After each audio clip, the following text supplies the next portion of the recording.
Hi guys, Jody from EOS Leadership. This week with our clients we have been discussing the subject of communication and the importance of communication. In my experience, we consider a lot of different topics when we look at communication. So mode of communication being one, for example. Should we use telephones? Should we wait for face-to-face?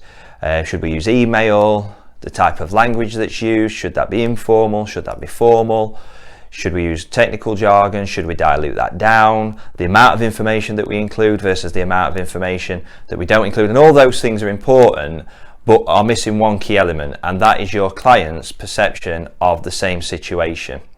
And if we don't get that right, all the other stuff that I've just listed will count for very, very little and can actually result in, despite the best of intentions, a lot of problems that might occur further down the line as you get into whatever it is that you are dealing with for your client or with your client. So if we put that into a simple structure for people to follow, again, via my experience, clients' perceptions are generally based around their beliefs, and their beliefs are generally informed by experiences, and experience are very much driven by culture. And when I talk about culture, I'm talking about business culture that they're used to being exposed to on a typical 9 till 5, and also personal culture, so culture that they're surrounded by at home. And if we put that and boil that down into a simple sort of structure for people to follow, we have experiences, so the things that happen to somebody generally provokes a reaction, and that reaction will be driven by feeling and emotion.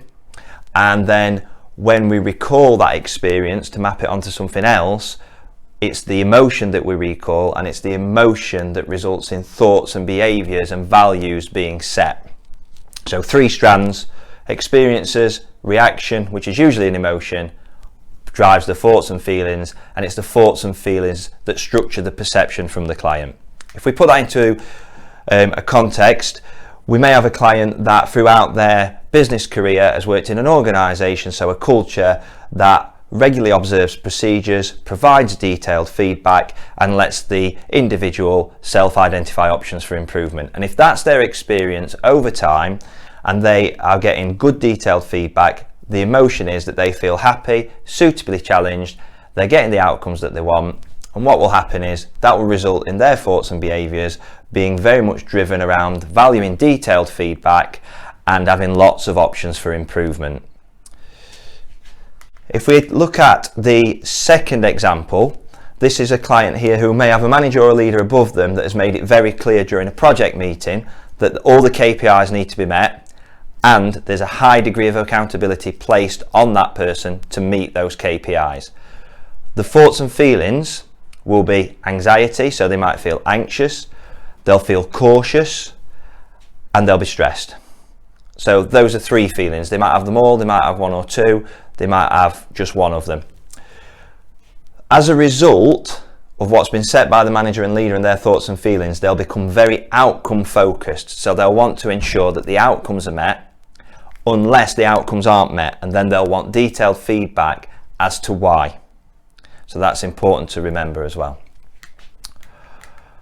So if we look again at a further example, if you're dealing with a client who really values succinct information that contains facts, they like to draw their own conclusions, options only provided if they request them, and you have not taken the time to understand that about your client, and you're giving them information that contains a lot of narrative, a lot of non-important information in their opinion, although it might appear important to you, decisions are made within that information that you give them, and you provide a lot of alternative options, what is going to happen is you've not mirrored your client's perception, and so therefore you won't have met their wants and needs, and you're going to end up with an unhappy customer.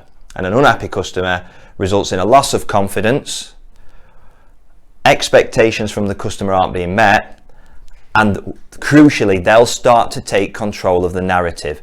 And as soon as you have a client that takes control of the narrative, you become less in control of where you want to take that relationship and the outcomes that you will also have for yourself. So that's really important to remember.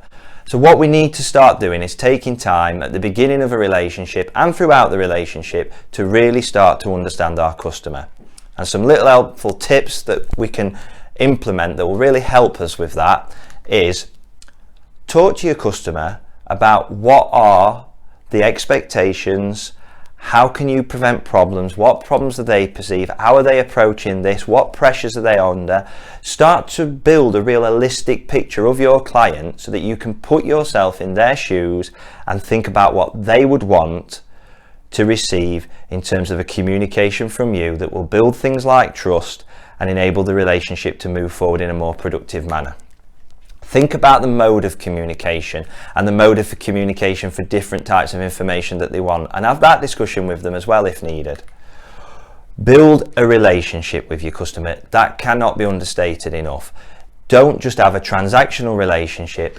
Throughout the period of time you're working with them, build a relationship with them. Okay? Going back to emails, I always find a good hint and tip is to keep hold of your emails and then look back at the end of that cycle with the customer and look at what went well, what didn't work so well, what they requested, and start to plan for the next time you work with that customer so you can start to preempt a lot of the potential problems that might come up. And finally, ask them for feedback. There's nothing wrong at the end of the cycle or during the cycle in asking them for feedback about how you've performed, how your organisation has performed, and what expectations they might have for the next time they deal with you, for you to improve things moving forward. So that's it, guys. Perception's critical.